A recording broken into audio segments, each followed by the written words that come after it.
10절을 보면 다윗은 창을 던져서 자기를 죽이려고 하는 사울 그 앞에서 도망하니라 이렇게 말하고 있습니다. 그런데 피하였다는 말이 있지요. 사울의 앞을 피하고 사울의 창은 벽에 박힌지라. 이 피하였다는 말은 여기 10절에도 쓰이고 있지만 12절을 보면 미갈이 다윗을 창에서 달아내림에 그가 피하여 도망하니라 이렇게 말하고 있습니다. 피하였다라는 말을 2번이나 사용하고 있지요. 그냥 도망하였다 해도 될 것 같은 말입니다. 그런데 앞에 꼭 피하였다 이런 말을 쓰고 있는 것이죠. 이것은 다윗이 도망하고 피하기는 하였지만 그것이 자신의 능력, 자신의 힘, 자신의 실력으로부터 나온 일이 아니었다는 것이지요. 그것은 하나님께서 그에게 피할 길을 내어주셔서 그렇게 피할 수 있었다는 뜻을 강조하고 있습니다. 다윗은 견디기 힘든 괴로움도 많이 겪었지요. 그런데 그만큼의 또 하나님의 은혜, 보호하심, 도움의 손길 또한 많이 경험하였습니다. 어려움이 많았기에 하나님의 도우심도 많았고 그래서 하나님의 은혜를 더 많이 누릴 수 있었던 것이지요. 그런 이유에서인지 그가 쓴 시편들을 보면 하나님이 환난 날에 피난처가 되시고 요새가 되신다는 하나님을 피난처와 요새로 묘사한 다윗의 시들이 참 많이 있습니다. 이것은 그가 그의 삶을 통해서 경험했던 것이지요. 그 어려움 속에서 하나님께서 나의 피난처가 되신 것, 하나님께서 나의 도움이 되신 것을, 그리고 요새가 되신 것을 그의 삶 속에서 직접 체험하였기에 그렇게 말할 수 있었던 것입니다. 다윗이 환난 당할 즈음에 도무지 피할 길이 없는 그곳에서 하나님께서 피난처가 되시고 요새가 되셔서 피할 길을 마련해 주셨다 고백하고 있는 것입니다. 사면초가라는 말이 있습니다. 어디를 가도 피할 길이 없어 보이는 상황에 사면초가라 말하지요. 우리 성도들 역시 세상을 살아가다 보면 사면초가의 위기에 빠질 때가 한두 번이 아닙니다. 도무지 어떻게 해야 할지 알 수가 없습니다. 어떻게 해볼 수 있는 것도 없는 그런 공경에 처할 때가 있는 것이지요. 하나님께서 왜 우리에게 이런 공경을 주시는가 참 의문을 가질 때도 많이 있습니다. 그런데 다윗의 삶을 보면 다윗이 그 수많은 환난을 당할 때마다 피할 길을 주셨던 것처럼 하나님께서는 오늘 우리 성도들이 당하고 있는 이 환난을 그냥 보고만 계시는 분은 아니심을 알아야 합니다. 하나님께서는 다윗에게 그리하셨던 것처럼 환난에 처할 때 우리에게 피난처가 되어주시고 요새가 되어주셔서 우리에게 피할 길을 주시는 그런 분이심을 믿는 여러분들이 되시기를 바랍니다. 바울 사도는 고린도전서 10장 13절에서 이런 고백을 하지요. 고린도전서 10장 13절 같이 한번 찾아보겠습니다. 고린도전서 10장 13절입니다.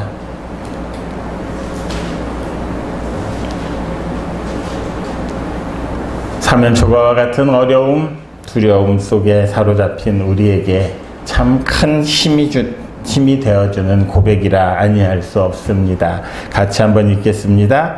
사람이 감당할 시험 밖에는 너희가 당한 것이 없나니 오직 하나님은 미쁘사 너희가 감당하지 못할 시험 당함을 허락하지 아니하시고 시험 당할 즈음에 또한 피할 길을 내사 너희로 능히 감당하게 하시느니라.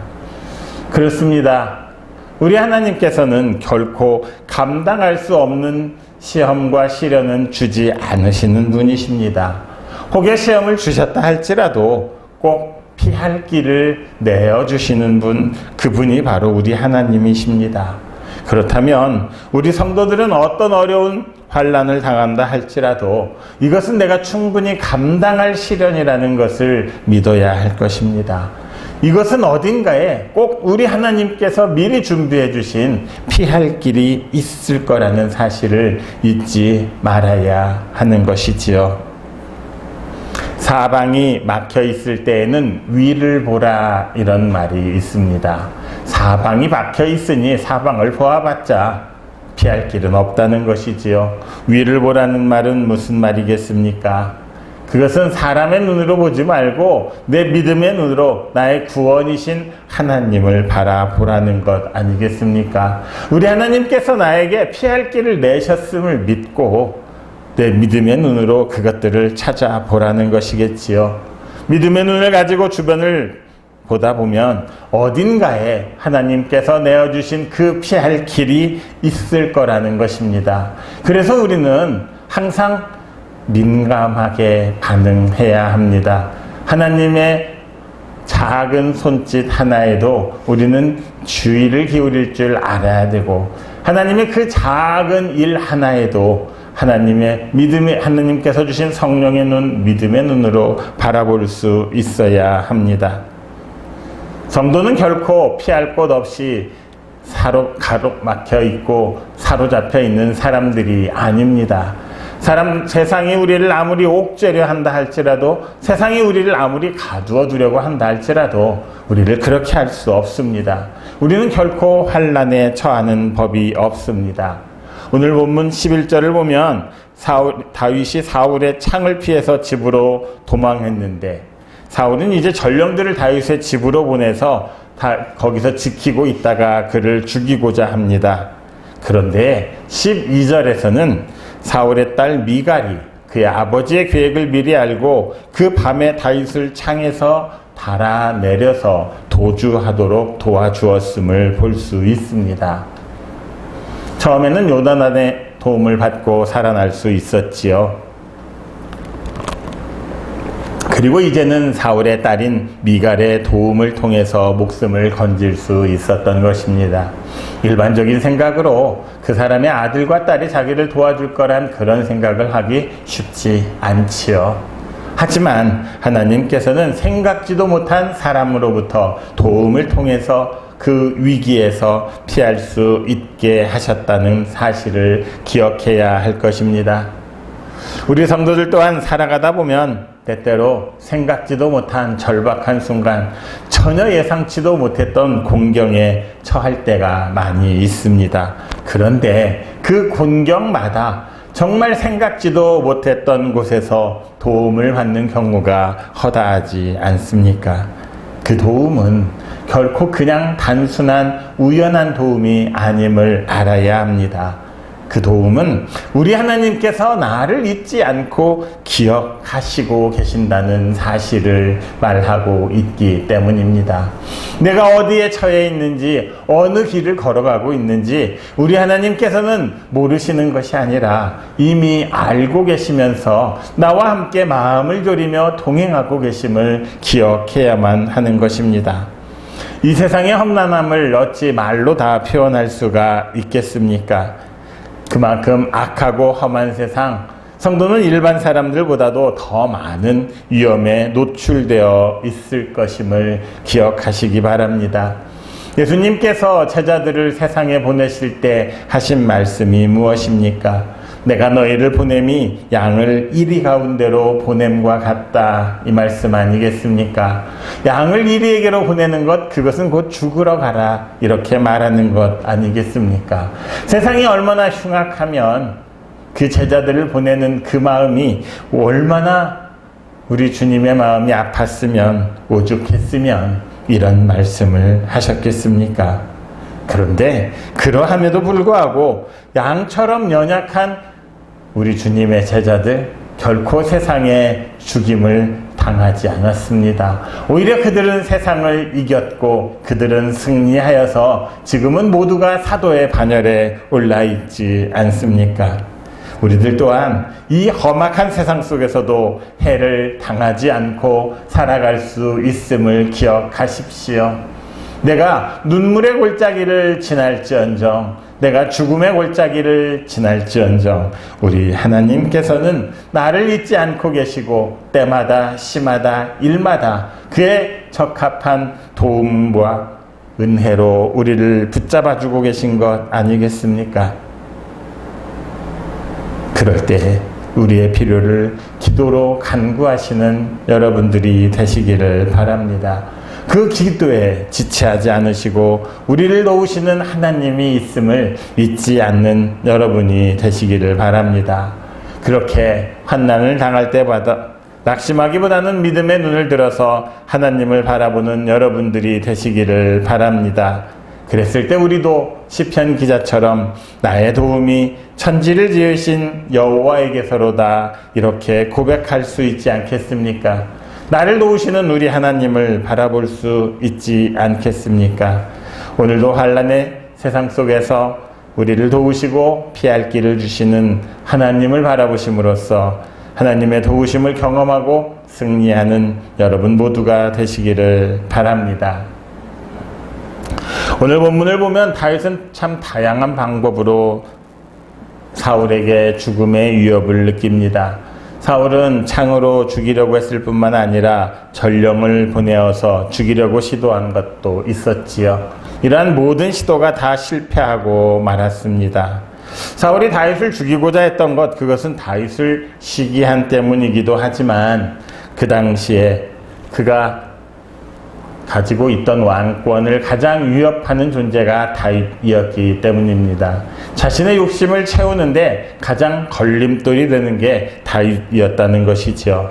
하나님께서는 이미 사무엘을 통해서 그를 폐하셨지요. 더 이상 그는 이스라엘의 왕이 될 수 없을 것이라는 얘기를 들었습니다. 그런데 점점 다윗의 신망은 높아지고 백성들의 신임도 두터워지고 있지 않습니까? 그러니까 이제는 다윗만이 자기의 자리를 뺏을 것이라 생각을 했던 것입니다. 다윗만 죽이면 이 모든 일이 해결될 것이라 생각하고 수단과 방법을 가리지 않고 다윗을 죽이고자 했다는 것이지요. 다윗만 죽이고 나면 모든 것이 자기의 뜻대로, 이 모든 것이 그냥 해결될 것이라 어리석게 생각하였다는 것입니다. 그런데 생각해 보십시오. 그 일이 다윗을 죽인다고 해서 해결된 문제겠습니까? 이미 사울의 마음과 하나님의 마음이 부딪히고 있었습니다. 사울과 하나님의 뜻이 부딪히고 있었던 것이지요. 그렇기에 아무리 사울이 하나님의 뜻을 버리고 자기의 뜻만을 위해서 살고 다윗을 죽인다고 할지라도 그 일은 그냥 그렇게 해결될 수 있는 것은 아니었습니다. 비록 사울이 다윗을 죽이는데 성공한다 할지라도 이미 그 자리는 사울의 자리가 아니었기 때문에 제2의 다윗, 제3의 다윗이 나타날 수 있었던 것이지요.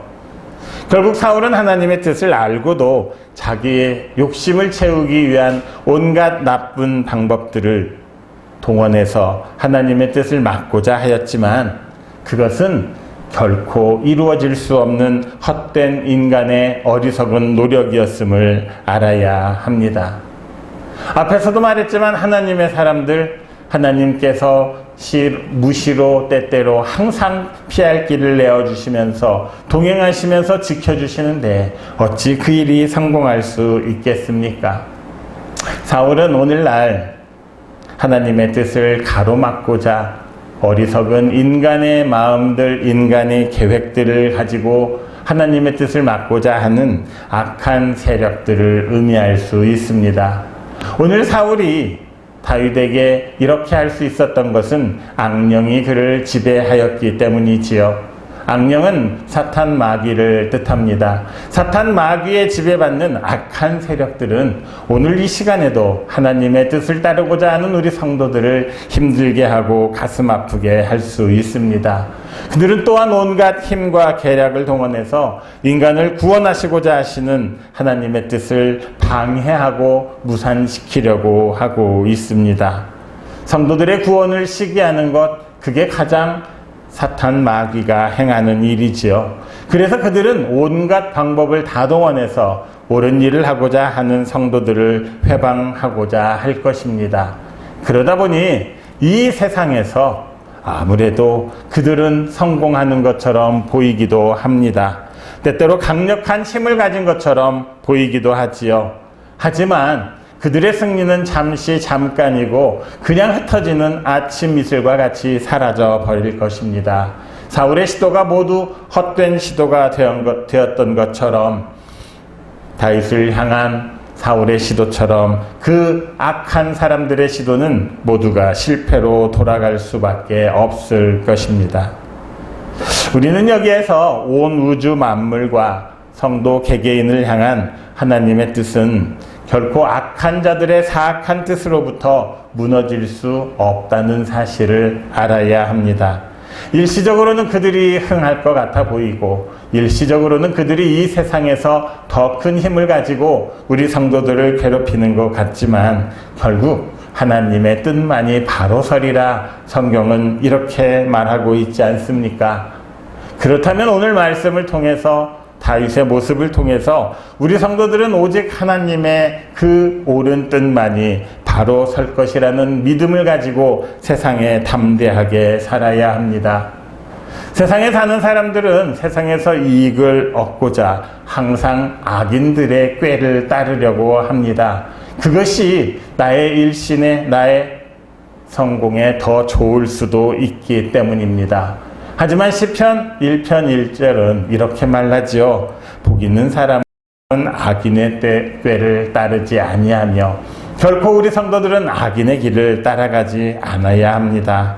악한 자들과 대적하다 보면 힘들고 어렵습니다. 괴로움을 겪기도 하고 피눈물이 날 때도 있습니다. 하지만 우리가 눈물의 골짜기를 걷는다 할지라도 결국 하나님의 계획하심만이 이루어질 것이고 하나님의 목적만이 성취될 것을 믿어야 할 것입니다.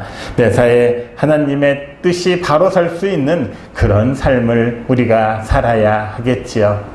언뜻 보기에는 악인들의 뜻이 바로 서는 것 같고 그들의 이익이 더 큰 것 같아서 하나님을 버리고 그리 간다고 칩시다. 수많은 사람들이 다 그 길을 가기 때문에 그닥 이상해 보이지도 않습니다. 하지만 결국 하나님의 뜻이 바로 섰을 때 그때 그 후에는 어떻게 하실 것입니까? 성경을 통해서 하나님께서는 수없이 계속해서 오직 하나님의 그 뜻만이 바로 설 것이라 우리에게 말씀하고 있지 않습니까? 그런데 우리의 욕심을 쫓아가고 우리의 꾀를 앞세워 나아갔다가 하나님의 뜻을 저버리는 그런 행동을 한다면 그것이 바로 우리에게 가장 큰 실패가 아니겠습니까? 지금은 힘든 것 같지만 오직 하나님을 신뢰하고 의지하는 삶을 살아가는 여러분들이 되시기를 바랍니다. 이사야 14장 24절에서 이렇게 말씀하십니다. 내가 생각한 것이 반드시 되며 내가 경영한 것을 반드시 이루리라. 하나님께서는 생각하신 바를 이루시지 못한 적이 없습니다. 하나님이 이루고자 하신 그 모든 것들이 다 이루어졌습니다.